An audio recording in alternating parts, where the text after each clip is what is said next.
Thank you, Alex. So I'm Titouan Carette, and I'm presenting here joint work with Louis Lemonnier.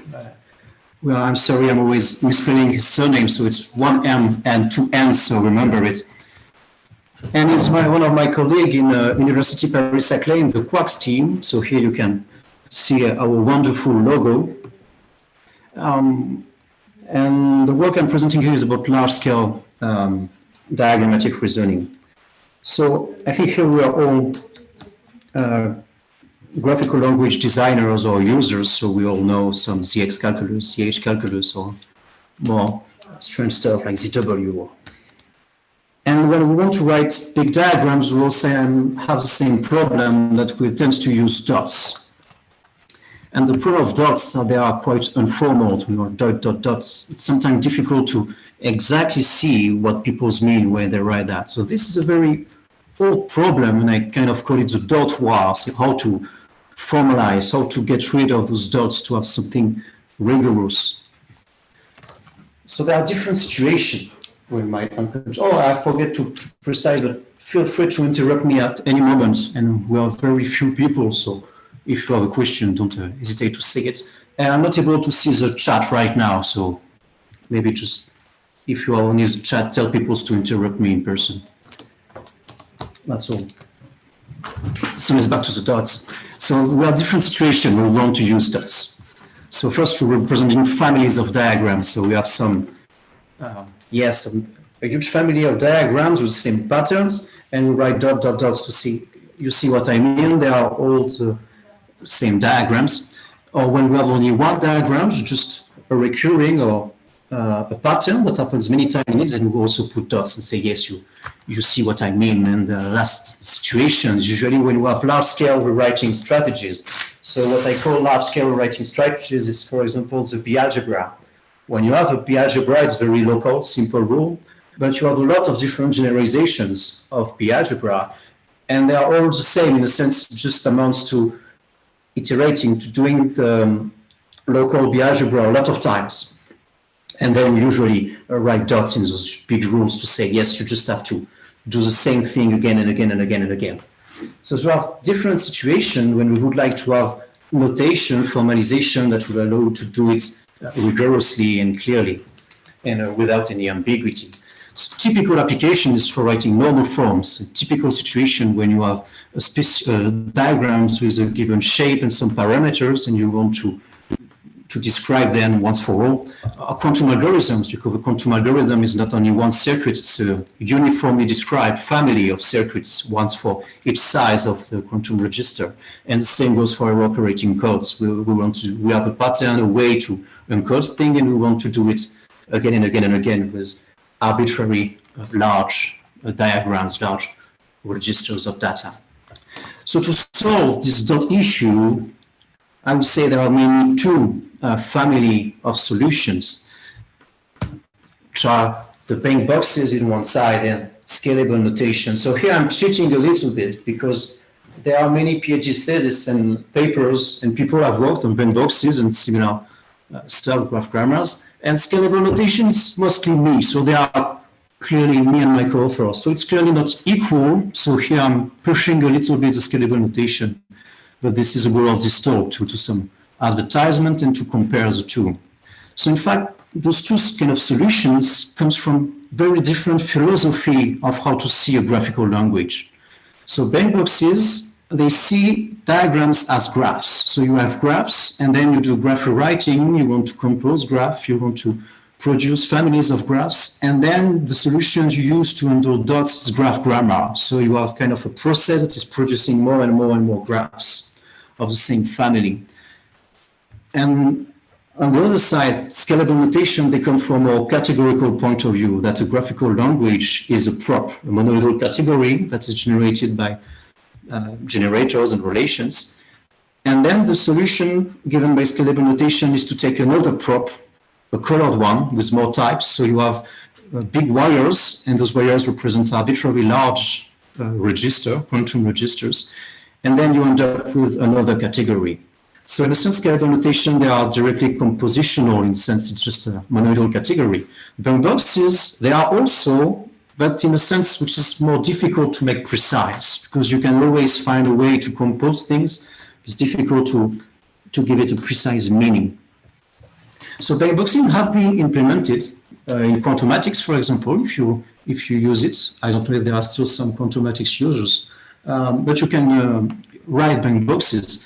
And scalable notations have not been implemented yet.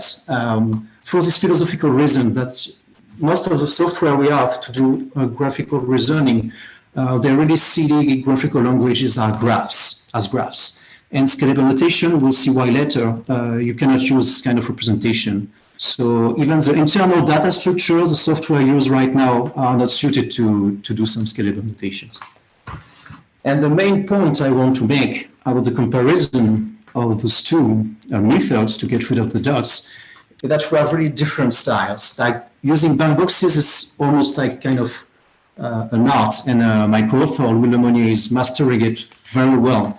Like you need to, in a sense, bankboxes, we'll see why they suggests what is the shape of the diagram, and then manipulating them is just guessing which part of the suggestion to use to apply the rules. And scalable notation, it's more about hiding huge part of the diagrams into big generators, and then a lot of the topological graphical manipulation, it just ends up being some linear algebra. So we also will see why.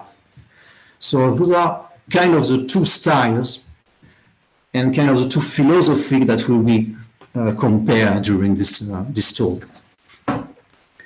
Okay, so now let's be more concrete. I will give the definition of the two things. So first for bankboxes. So bankboxes, the idea that you really have a diagram, a graph, and then you can put some boxes like those, just the blue one you see here. And in fact, those blue boxes, it means that the graph inside, you can erase it or duplicate it. So it's really a bang in the sense of the bang modality of linear logic. So here you see we have this green spider, and you can erase these diagrams. It denotes a family of diagrams. You can erase it, or you can just put it, or you can duplicate. And when you duplicate, you see that you will add some edges. So this is the first thing, that the bankboxes, they make sense only in a graphical language when you can have this kind of behavior. You have, generators with many legs, so spider-like generators. So it's typically the case in CH, CX, or DW. But you will not always be able to have interesting bankboxes in any prop, for example. You need spiders or similar things. So now you can also annotate your bankbox to say, okay, I will take the specific case when I want 3 times what's inside the box. So this is what we do here. And the most interesting part of bankboxes, this is where it's close to an art form to understand the meaning and how to manipulate them, is when you have interleaving, when they overlapping of bankboxes, and then you can start to see more rich behaviors appearing. So this is the case here.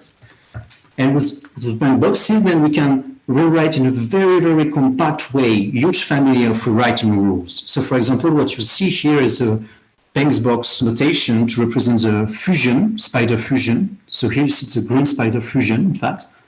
Here you have the fusion of the H boxes. And then when you start to have overlap of bankboxes, you can even represent B-algebra. So those are generalizations of the B-algebra rules.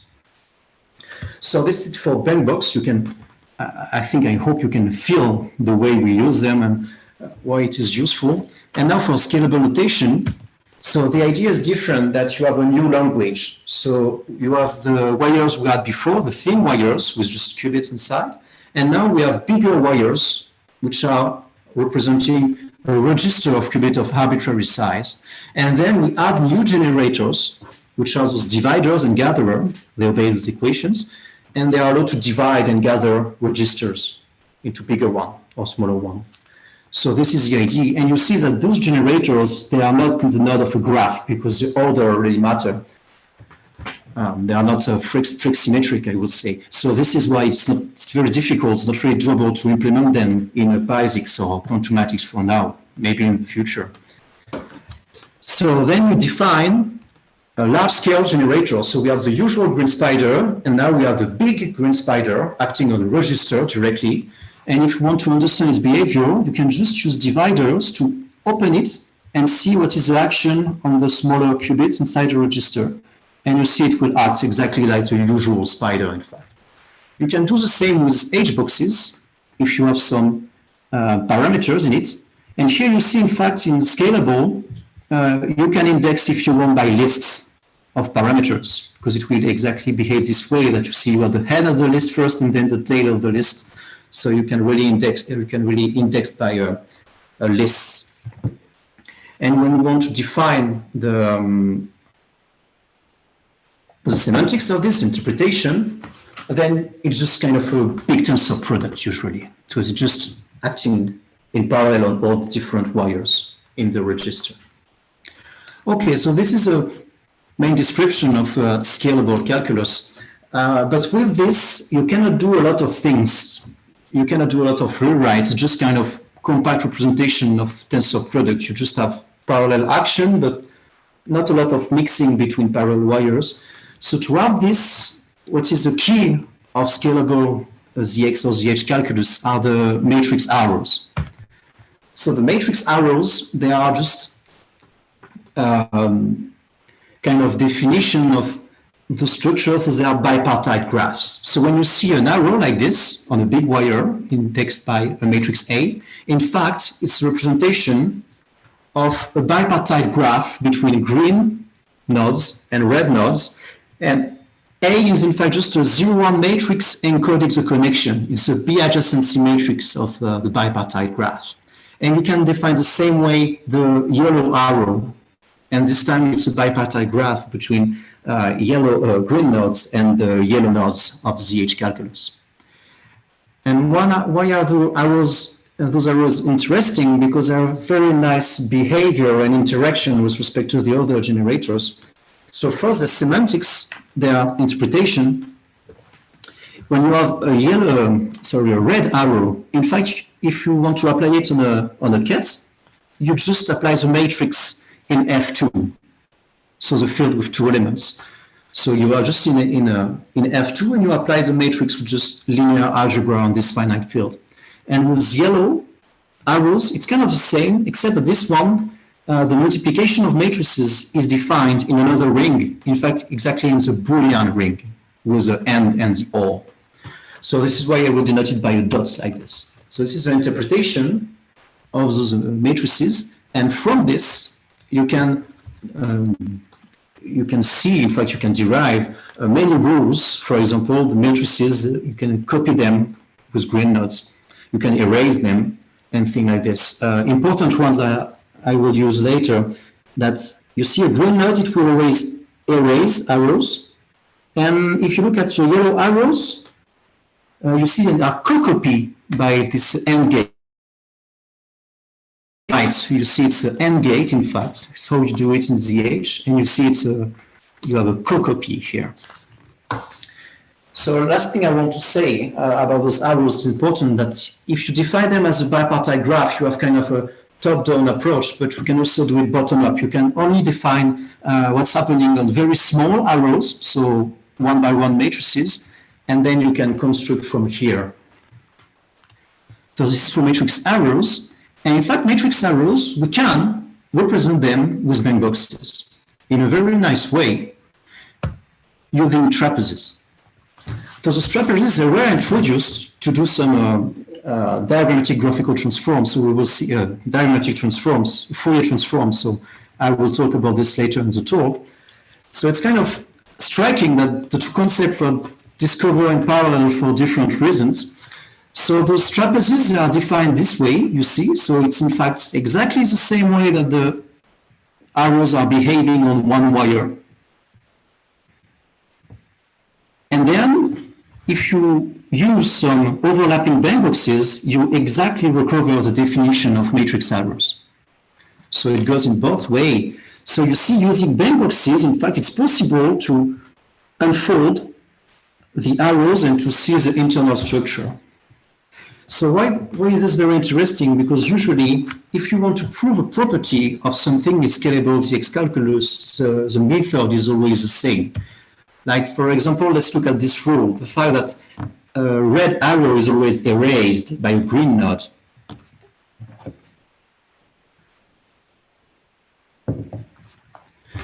So a red arrow is erased by a green node. So usually if you want to show this in scalable notation, you always do the same. You just take your diagram, you put some dividers and you open it. So the dividers, it will split it into something acting on wires of size 1 and something acting on wires of size n-1.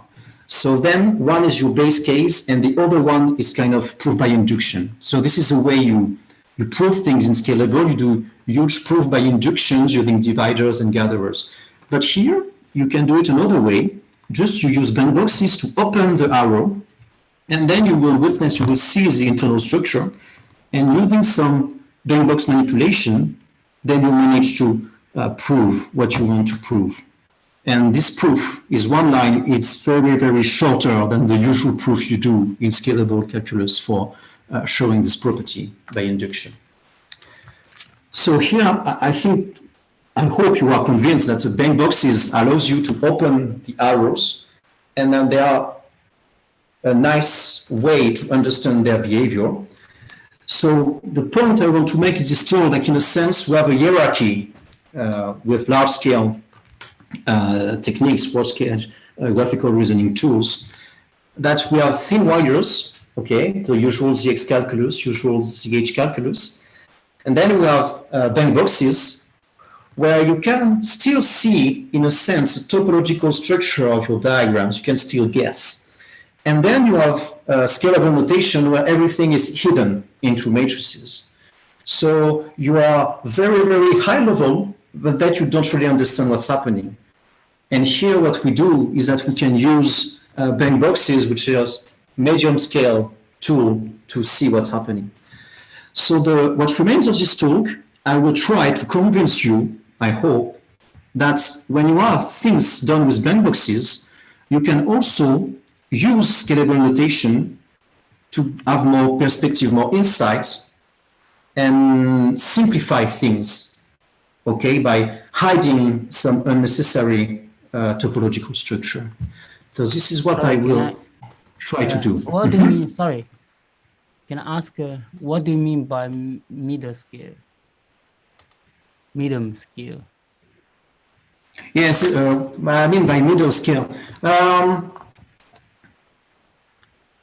Okay, what I mean is that, for example, so if I write the, you can do it with matrix arrows, right? If I look at, okay, if I look at the definition of a matrix arrow, you see when you see the matrix arrow, okay, in fact, the structure of the diagram, the information is hidden in the matrix. So topologically, you see nothing. And when you look at the band box, in a sense, you understand more by looking about the topological structure. And then if you do usual ZX calculus, just have a huge diagram and then everything is there. So this is what I mean with this hierarchy. The question is, how much do you hide some topological structure of the diagram? Is it clearer? Okay, thank you. It's quite informal, I agree. It's more, yeah, I'm kind of, what I want to do is kind of make you feel what you feel when you manipulate the two different methods and what is more useful for what. Okay, so now let's go to some... I have a question as well. So, yeah, of course, go with questions. So if we're thinking about the structure that's required here, so it seems like for bang boxes, what you really want is your prop to have generators which are like a semi-group and a co-semi-group or something. And that is, you want to have these like associative multiplication and co-multiplication so that you can have well-defined bang boxes. Is that correct? So I would have said this for the matrix arrows. For matrix arrows, it says you need to, okay, sorry. So yes, for bang boxes, not sure. Me, I would have said that you require some spiders. So in a sense, you need Frobenius algebras or something maybe a little weaker like the H boxes. or the W spider. But you see Right, what so I mean, because So is there I think actual? it's weaker than this. Mhm. You really just need an interpretation for a rather than having a single generator, you really need a family of generators for every arity and to be able to interpret this. Usually these come from a Frobenius algebra, so that there's just a couple of basic generators and they satisfy a spider law.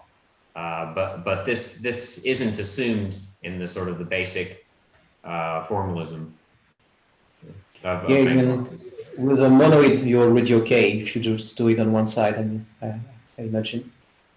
Yeah, I was going to ask if you need it to have multiplarity on both sides, or whether you can get away with just having a semi-group, like I said at the start. No, but if you restrict yourself only to use a bank box on part of the graph when it's well defined, which is what you do anyway, then it's okay. You just have to remember that you can use a bank box on the left, but not on the right, for example.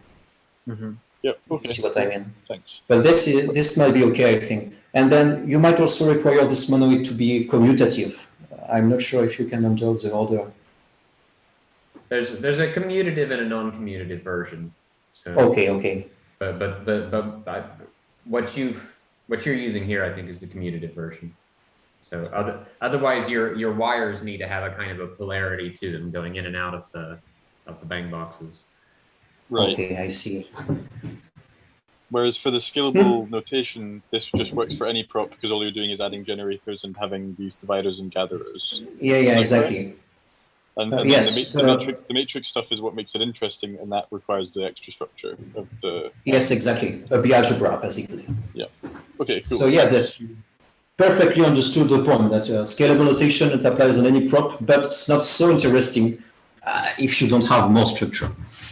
And bank boxes, it's also very general, but not so easy for me, at least. I'm not a specialist really of all the different versions of bank boxes to state precisely what are the requirements.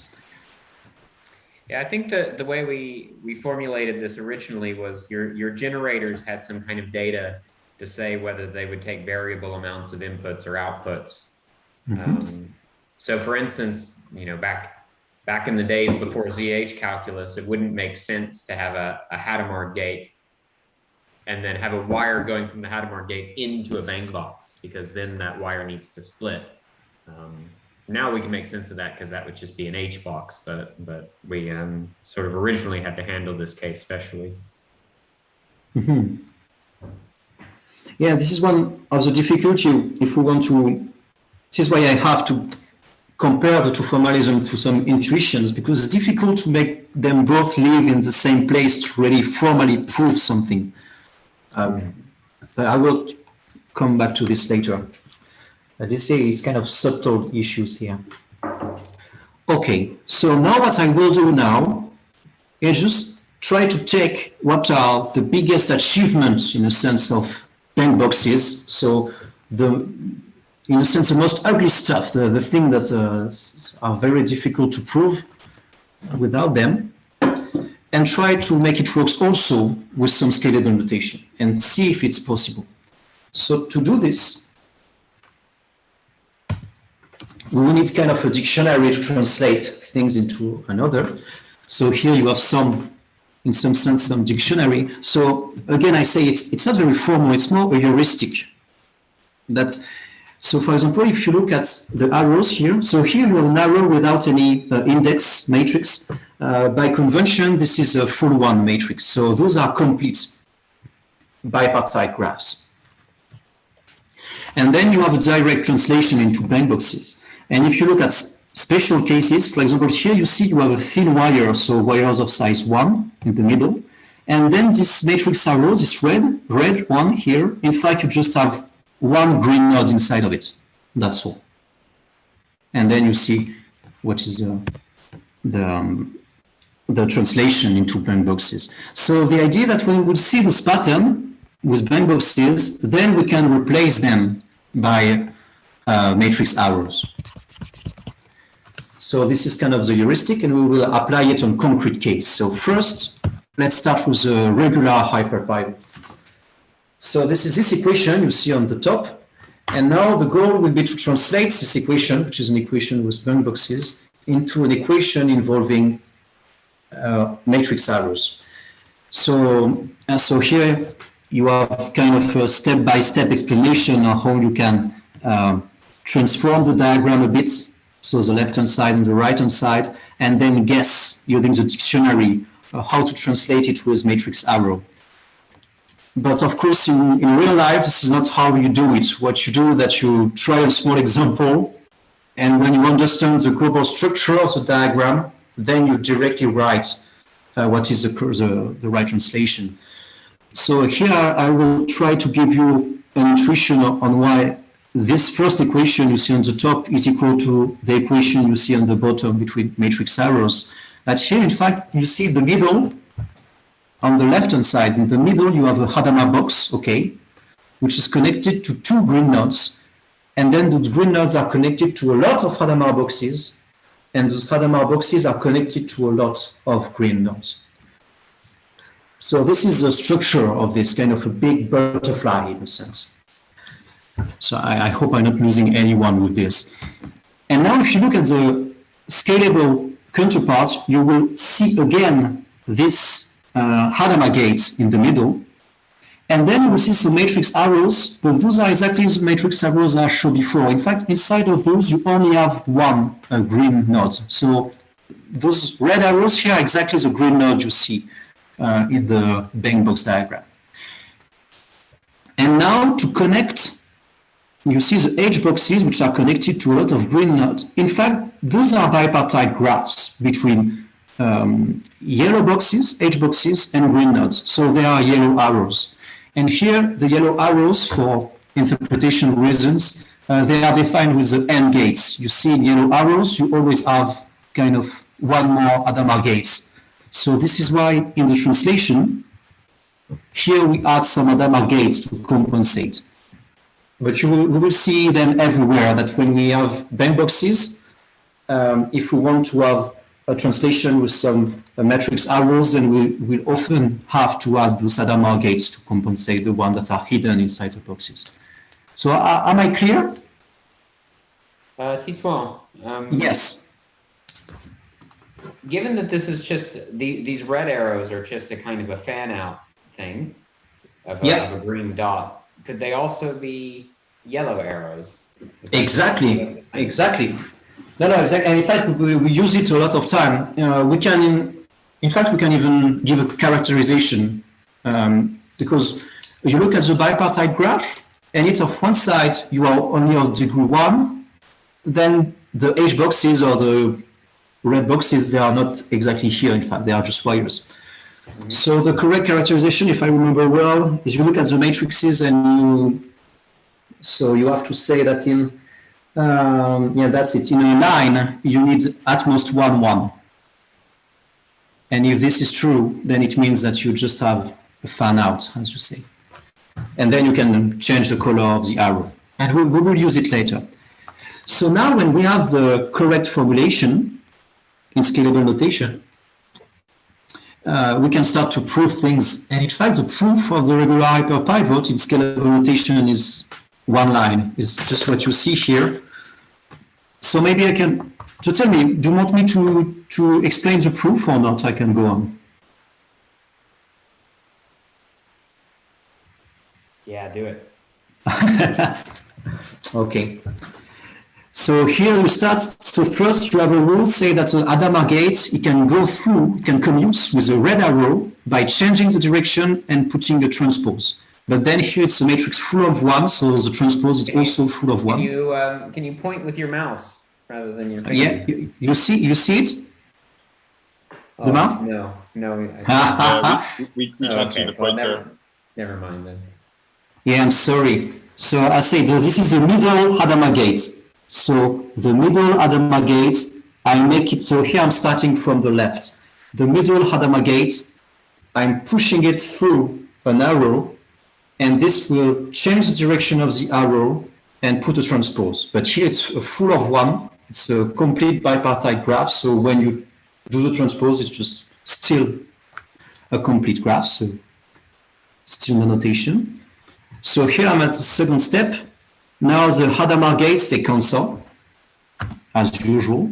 And now you see you have two red arrows connected, and you will just compose them. So if you compose red arrows, you just compose the matrices. And in this situation, it happened that the result is also full of one, still bipartite. And then finally, we are exactly in the situation you mentioned. Sorry, there is one step. So now this red arrow, you need to split it again in two different red arrows. One of them will go through the Hadamard again, and then you will see this is in fact also yellow, as you said before. And now we can compose the yellow arrows, and we end up with the last diagram. So we end up with a good shape. So this is the kind of proofs we are always doing. So you take the arrows, you split them, you compose them, you make them go through some Hadamards, you change their color when you have the right to do it. And this is the typical scalable proof. So here with the regular Hyper-Pivot, I think the size of the proof is similar to the bank box one. And in fact, if you understand the bank box proof, and if you understand the scalable, you will see they are exactly the same, that same structure. It's really the same operation in the same order. We will see now a situation where two proofs can be different. Okay, is there any questions so far? See these red arrows in the middle that then merge to become one red arrow on the diagram just to the right of it. Is this this is saying that there's a fan in and then a fan out again? Or yes, exactly. Thin wire and then a thick wire and then. Yeah, exactly. This situation is exactly this that you have. So the first one is a, how do you say, fan in, or so it's a red. It's a one red spider with one output. Yeah. Okay, sorry. In this situation, it's in fact one green. So you first have a green one, and then a red one in the other direction. And then, in fact, what's happening here is exactly a B-algebra. Okay, yes, right. Okay. And you end up with a complete bipartite graph. So if you look at the proof in bank boxes, at this step, you will exactly see the B-algebra version in bank box be applied. Right, okay, cool. So really, it's just a matter of, so this, you're pointing here the problems. It's at the same time the power and the problems of scalable notation that everything is hidden. So if you want to understand what's the underlying topological things happening, you need really to think. So, okay. So if I understand the convention here, because those red arrows don't have a matrix over them, then the matrix is all ones. Yes. But this is the special case where I've got on the one hand, a row vector of ones, and on the other hand, a column vector of ones. Yes. And when I multiply them, this is in the kind of outer product direction. So the way that makes it doesn't make just a 1-by-1 matrix. It makes a sort of n by m matrix that's full of ones now. So when I multiply those, that's why I get a single arrow, which is again a matrix full of ones. Yeah, exactly. It's a very specific case. Usually, of course, when you have two arrows full of one and you compose them, it's not again full of one. This is very specific case. Because, yeah, for example, if you compose in the other direction, then everything counts as an. Yeah. Yeah, in the other direction, I guess it's in, right? So then it sort of, you take in mod 2 or something to see if there's going to be a wire. Yes, in fact, it's exactly the off rule. You see it, it's you have a wire, green, a lot of wires, and they are all connected to a red, and then it just depends on the parity of the wires you have. And you can also see it in the matrices. You have a line of one, a column of one, you multiply, and then you sum, but the sum is in F2, so modulo 2, so it only depends on the parity. It's okay, so everything is... Yeah, matched. Okay, so I don't know how much time do I still have. Maybe I will skip the graph state, and we will speak about the graph state later if you want. So we'll just skip this and go directly. So this is a regular hyperpivots, but the real thing is the legendary Fourier-Hyper-Pivot. So this one is really the big guy, the monster, the thing that is very difficult to prove. But to do the Fourier-Hyper-Pivot, we need to speak about the diagrammatic transform. So diagrammatic transform is a very clever idea. So I will try to explain it this way, that if you look at a diagonal gate, okay, which is invertibles, so it's just a diagonal matrix. So you have just coefficients on the diagonal, which are non-zero complex numbers. So to describe it, you only need a function which will assign to each ket, to each binary word, a complex number. So those diagonal maps, gates, in fact, they just corresponds to a Boolean function, a complex valued Boolean functions. And in fact, Boolean functions, they form kind of a vector space, and you can find some basis. So a very easy basis is just Dirac deltas, you know, 0 everywhere, only at the point, and only 1 at the point where only one binary words, and then a combination of all those Dirac functions with some coefficients, it gives you your function. So this is a very easy decomposition of a binary Boolean function. But you have also other bases, and two very interesting ones is first phase gadgets. So you see here, it's what we call the top left, you see you have a phase gadget. And in fact, there is a base, this is from a basis that any diagonal Boolean function, you can decompose it into a bunch of different phase gadgets with some coefficients lambda acting on different subset of the wires. And another basis is I would call them generalized hyperedges. In fact, they just have, and in fact, they also form a basis of Boolean function.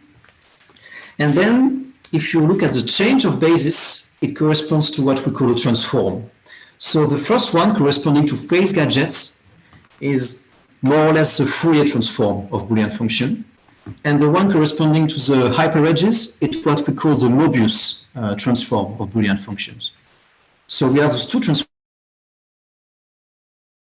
This will give you a way to go from one representation to the other.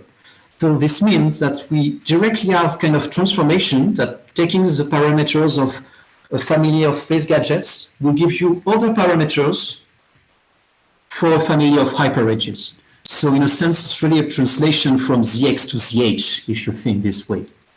So this is the idea behind diagrammatic transforms. And first it was proved using a lot of bank boxes, and this is where the trapezes were introduced.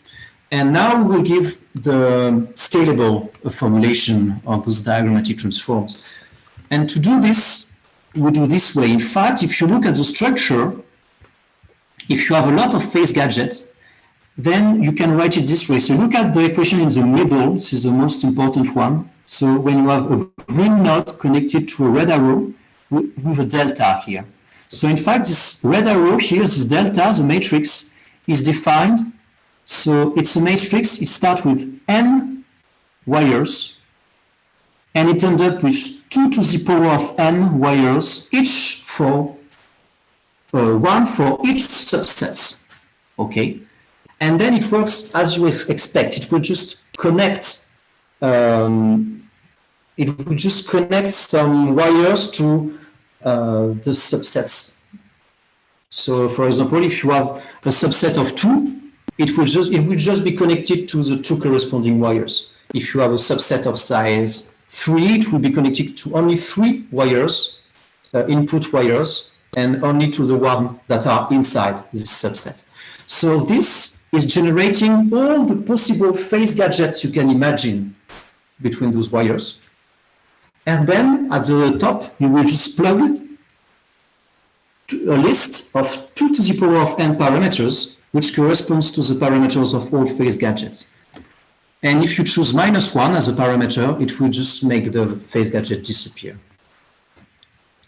So this is the idea that each time you have a family or composition of phase gadgets, you can always represent them this way by choosing the good F. So this is a description in scalable notation of a family of phase gadgets, and we exactly have the same, with exactly the same reasoning for a family of hyperedges. But this time, you just replace the red arrow by a yellow arrow. So in a sense, diagrammatic transforms is just the questions to know how to link the parameters on the left to the parameters on the right. So here it's mostly just math with the transform. You can even drop diagrams and look at just Boolean transforms. So you can look at the paper, we've done the computation, and here on the right you see what are the relations, how do you compute from one side to the other. So this is a rule that we can then add to the calculus, and which is very efficient, we will see just after how. And here you can see the direct translation into bank boxes, and in fact this is very similar to what you will find in the paper introducing diagrammatic transforms. It's exactly the same kind of diagrams. So here it's kind of a direct translations using arrows, and now we will be able to use this rule. So you see the rules in the sense is just changing the parameter and turning the color of the arrow. And now we can use this rule to show the Fourier-Hyper-Pivot.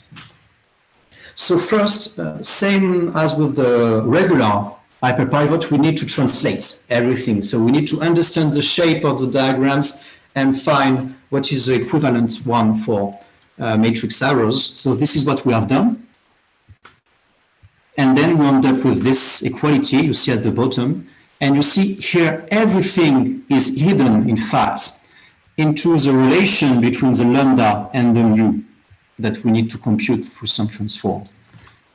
So you can look at the paper if you want to see the precise relation. But what I want to show now is how do you prove the scalable version of the Fourier-Hyper-Pivot, which is equivalent. Because the proof, in fact, you can do it in one slide. So it seems still a big proof, I think. But if you compare to the original proof with blank boxes, it's crazy short. And we will see why. Why there are differences here between the blank box proof and the scalable one. So I will go through the proof again, but this will be the last time, I promise, because this is almost the last slide. So are you still with me? First, do you have any question here, maybe, on transforms? And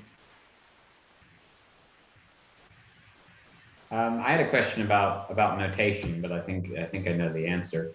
I think it was the last slide or 2 slides ago. Yeah, 2 slides ago. Yeah. So this delta S subset X. I guess this means treat these bit strings as subsets.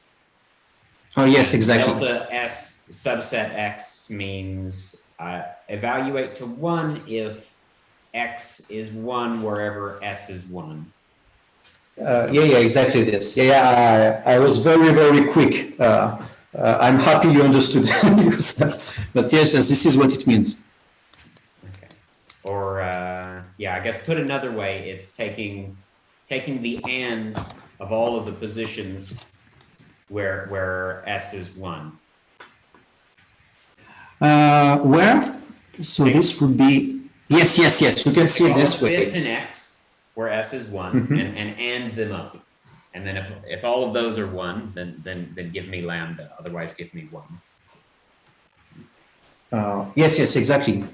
Yeah, this is the idea. It is a problem that here we are kind of completely identifying a bit string, a subset, and then we mix everything, but you can always recover the meaning of everything. Okay. Let's go. Yeah, let's go with the proof. So here you start by just, it's a spider fusion for H boxes. So then I'm second step. So you just do this. And again, you see you have a Hadamard box and you make it go through a red arrow. So you end up with 2 red arrows, so you can compose them. And here, what we will do is to decompose them in another way. So if this way, so then you can look at the paper. So this is a notation for, it's kind of a vector, but of identity matrix. So it's not so important, but then you will decompose in another way.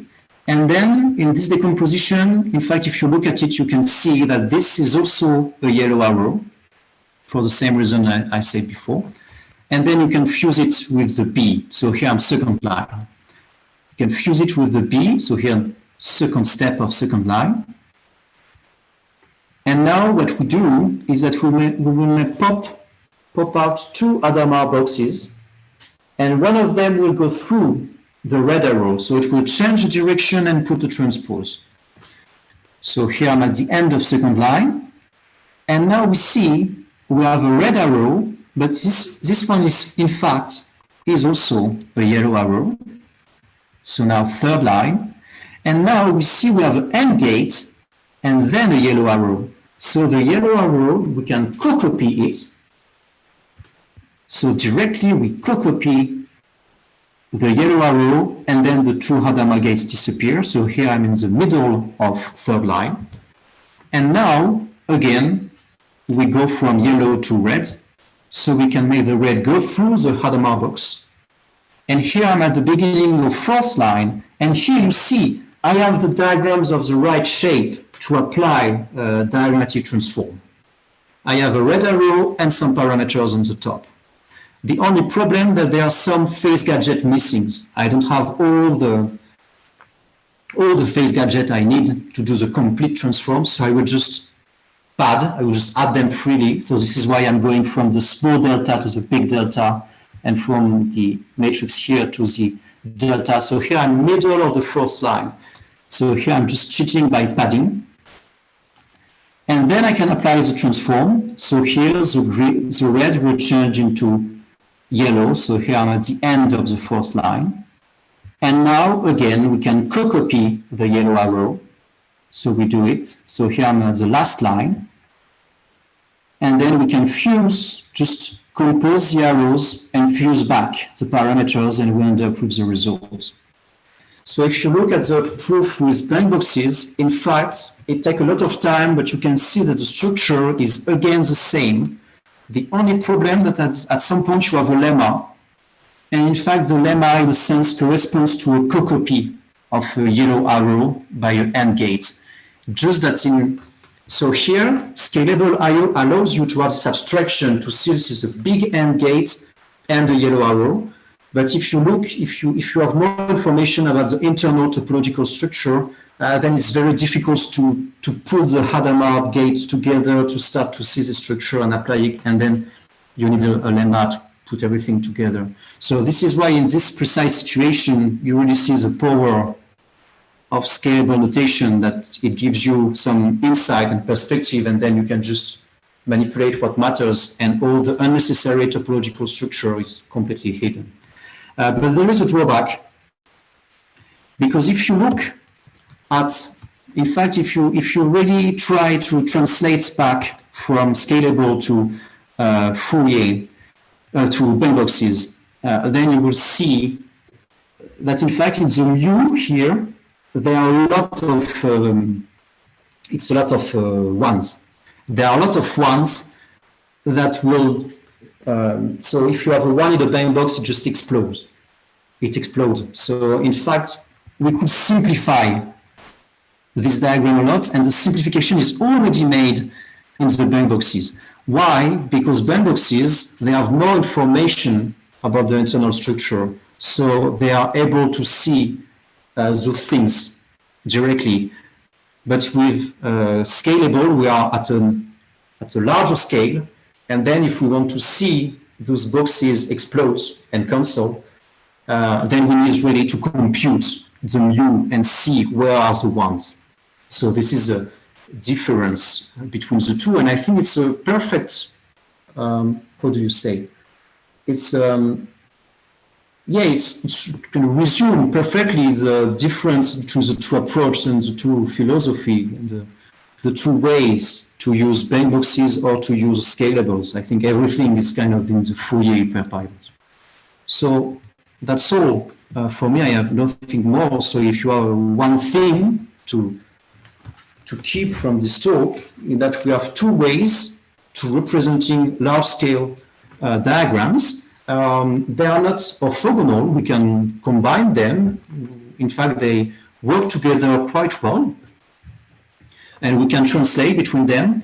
And I'm personally convinced that, in fact, they have the same expressiveness. That if you look at the family of diagrams, from the heuristic we gave, it seems that you can always translate in one direction and back. The problem is how to formulate this rigorously mathematically, because scalable is a prop, and blank boxes is a kind of graph grammar.